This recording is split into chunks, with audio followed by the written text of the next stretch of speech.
Ticket के लिए भजन सुना के नहीं जा पाएंगे, उसके लिए अर्थ चाहिए। तो जीवन में दो का निर्णय करना, कब तक, यानी कितनी आयु तक जमा करना है संत भैया। और यदि ये नहीं कर पाए तो ये करना कितने तक, कितना हो जाए कि अब प्रयास नहीं करना है, सहजता से जो आए हरि इच्छा। यदि दोनों में से कोई निश्चित नहीं हो पाया तो जमा करते करते मरी जाएंगे। भगवान दिए थे पेट भरने के लिए, हम पेटी भरते रह जाएंगे और प्राण निकल के चला जाएगा। भगवान शंकर देखे जिस कार्य के लिए विवाह हुआ, ताड़कासुर का अंत करने के लिए, वो कार्य संपन्न हो गया। भाई उसके पहले तो बाबा विरक्त हो गए थे, भजन करते थे, जहां तहां सुनहि राम गुण गाना। जहां कहीं कथा होती थी भगवान की कथा सुनते थे, कोई मिलता था तो कथा सुनाते थे, घूमते रहते थे। ये तो विवाह के बाद बंध गए अब, लेकिन जिस निमित्त विवाह हुआ, ताड़कासुर का अंत हुआ, भगवान शंकर निर्णय किए अब समय आ गया है पुराने रंग में रंगा जाए। अपने हाथ से बागंबर बिछाया भगवान शंकर ने बट वृक्ष के नीचे, और शांत होकर बाबा बैठ गए, परम शांत। गोस्वामी जी कहते हैं कैसे लग रहे हैं, बैठे सोहा काम रिपु कैसे, धरे शरीर शांत रस जैसे। गोस्वामी जी कह रहे हैं कि भगवान शंकर बैठे हैं आसन लगाकर, ऐसा लग रहा है कि मानो शांत रस ने ही अवतार धारण कर लिया है, परम शांत। और एक बात याद रखिएगा, शांति का पता शरीर से नहीं चलता, शांति का पता आंख से चलता है? कई लोग का शरीर तो शांत रहता है लेकिन मन कितना शांत है। कई लोग कथा में बैठे रहते हैं लेकिन ध्यान चपले पे रहता है, कहीं कोई एक्सचेंज ना कर ले जाए।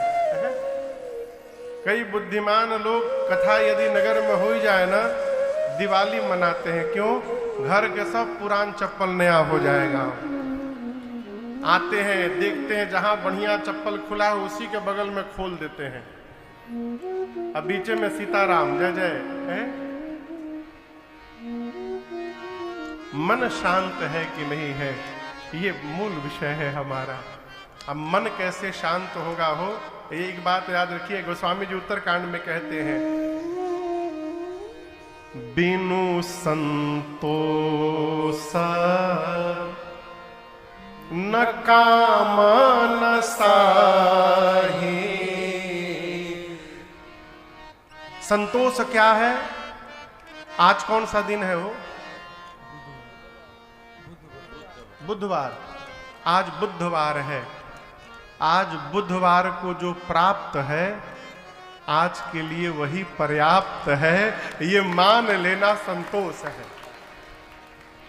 संतोषी होने का अर्थ ये नहीं कि प्रयास न करना। प्रयास तो जीवन के अंतिम श्वास तक करना पड़ेगा, कर्म तो करना पड़ेगा, लेकिन कल की चिंता करके आज को बर्बाद कर देना, ये कहाँ की विद्वता है हो? आज में संतुष्ट रहने का प्रयास करिए और अपने कर्तव्य को पूरा करते रहिए। ऐसा में भी हरि कृपा है, कल और बढ़ेगा और हरि कृपा होगी। वर्तमान में संतुष्ट रहना ये संतोष है। कल यहां सोफा लगा था ना, नीचे वाले परेशान होंगे, हम सोफा पर काहे नहीं बैठ रहे, आज प्रसन्न होंगे, अच्छा हुआ चली गया। नीचे वाला नीचे से संतुष्ट नहीं है, उसको सोफा चाहिए।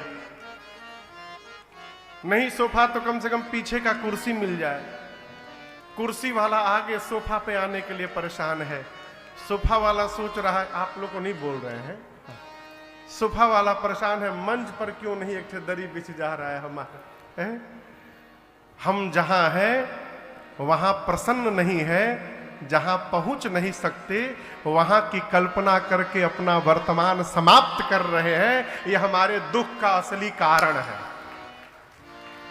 वर्तमान में संतुष्ट रहना संतोष है, और बिना संतोष हुए कामनाएं समाप्त नहीं होंगी। और याद रखिएगा, जब तक कामनाएं समाप्त नहीं होंगी सपने में भी सुख मिलने वाला नहीं है। आदमी सपने में भी काट दो, बांध दो, लोड करा दो, डिस्पैच करा दो करता रहता है। भगवान शंकर परम शांत होकर के बैठे हैं। पार्वती मैया ने देख लिया, मां दौड़ कर गई। बाबा कहते हैं जैसे भगवान शंकर बटवृक्ष के नीचे बैठे, पार्वती मैया सुंदर समय जानकर दौड़ कर गई हैं। कल की कथा याद करिए, सती मैया को भगवान शंकर ने समाधि से आने के बाद कहां बिठाया था? कहिए, सामने बिठाया था। लेकिन आज दर्शन करिए, पार्वती मैया गई तो कहां बिठाए हैं? बाम भाग आसन हर दीना।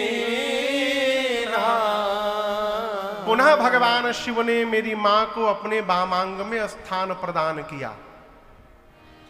देखिए, खोया हुआ स्थान जब दोबारा मिलत है ना, कोई विधायक बन जाए, अगले इलेक्शन में हार जाए, उसके बाद के इलेक्शन में फिर से विधायक बन जाए, तो पहली बार बनने पर जो खुशी नहीं मिलती है वो दूसरी बार बनने से प्राप्त हो जाता है। मां गदगद हो गई है। बाबा ने बामांग में स्थान प्रदान किया। भगवान शंकर भजन करने जा रहे थे और उसी समय मैया भी आ गई। पति भजन करने जाए, उसी समय पत्नी भी सहयोग करने आ जाए। सोचिए कितना आनंद की वर्षा होगी उस समय। बाबा गदगद हो गए एकदम। ये प्रसंग कहता है 5 मिनट 2 मिनट समय निकालकर घर में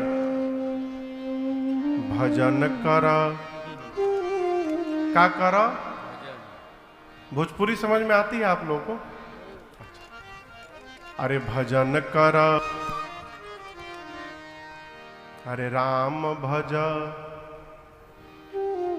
राम भज, सब कुछ बिगोई हो, जगतिया में कोई नहीं अपोर। बाबा गदगद हो गए, मां को अपने बामांग में स्थान दिए। भगवान शंकर ने मां पार्वती से कहा, आप कुछ कहना चाहती हैं? पार्वती जी ने हाथ जोड़कर कहा, प्रभु आप तो विश्व के नाथ हैं, मेरे नाथ हैं, सब आपकी सेवा करते हैं। आप प्रभु हैं, समर्थवान हैं, समस्त कलाओं के गुणों के धाम हैं। अच्छा आप बताइए, कल्प वृक्ष का नाम सुना है ना? कल्प वृक्ष के नीचे रहने के बाद भी कोई दरिद्र रह सकता है क्या? कहिए कहिए। नहीं। मां ने कहा, प्रभु जिस प्रकार कल्प वृक्ष के नीचे रहने वाला दरिद्र नहीं रह सकता, उसी प्रकार आपकी शरण में रहने के बाद भी ये मेरा भ्रम क्यों नहीं समाप्त हो रहा है? शंकर भगवान ने कहा, आपको भ्रम है? मां ने कहा, ये प्रभु ये पिछले जन्म वाला भ्रम है, अब तक समाप्त नहीं हुआ है। मां ने कहा, प्रभु सारे मुनि कहते हैं, वेद पुराण कहते हैं राम जी ब्रह्म हैं, शेष सरस्वती सब उनकी लीला का गुणगान गाते हैं। जब से विवाह करके आई हूं आपको एक ही कार्य करते मैंने देखा है, तुम पुनि राम राम दीन राते। आप दिन रात आदर पूर्वक राम राम जपते हैं। मेरे मन में एक संशय है, आप सभी लोग जिस राम की चर्चा करते हैं, ये क्या अयोध्या वाले महाराज दशरथ के आंगन में खेलने वाले ही राम जी हैं? कि कोई दूसरे अजन्मा अलौकिक परम तत्व है। बाबा ने कहा आपके मन में ऐसा प्रश्न क्यों आया? पार्वती जी कहती है प्रभु जहां तक मुझे ज्ञात है ब्रह्म का जन्म नहीं होता, ब्रह्म जन्म नहीं लेता, ब्रह्म का कोई रूप नहीं होता, ब्रह्म का आकार नहीं होता, ब्रह्म निराकार होता है। यदि राम जी ब्रह्म हैं तो ब्रह्म एक राजा का बेटा कैसे बन गया? पहला प्रश्न। और राम जी यदि एक राजा के पुत्र हैं तो एक जन्म लेने वाले राजपुत्र को आप सभी लोग ब्रह्म क्यों बता रहे हैं? ये मेरा प्रश्न है प्रभु। पिछले जन्म की भांति मैं आपसे विवाद नहीं कर रही हूं, मैं संवाद करने बैठी हूं नाथ। मैं राम जी की कथा सुनना चाहती हूं। और मां ने पूरा प्रश्न किया, निराकार भगवान साकार कैसे हो गए? राम जी के जन्म की कथा, बाल लीला, धनुष यज्ञ, विवाह, राजा बनने वाले थे वन में क्यों चले गए, वन में राम जी ने क्या लीला की, कैसे दुष्ट रावण का अंत किया वो बताइए, वापस आए राजा बने, राजा बनने के बाद राम जी ने क्या किया वो बताइए। सब पूछने के बाद मैया ने कहा प्रभु मैंने जो पूछा वो तो बताइएगा ही, जो पूछने में छूट गया है आप वो भी बता दीजिएगा। है? और यहां दर्शन करिए, मां के प्रश्न को सुनते सुनते हर ही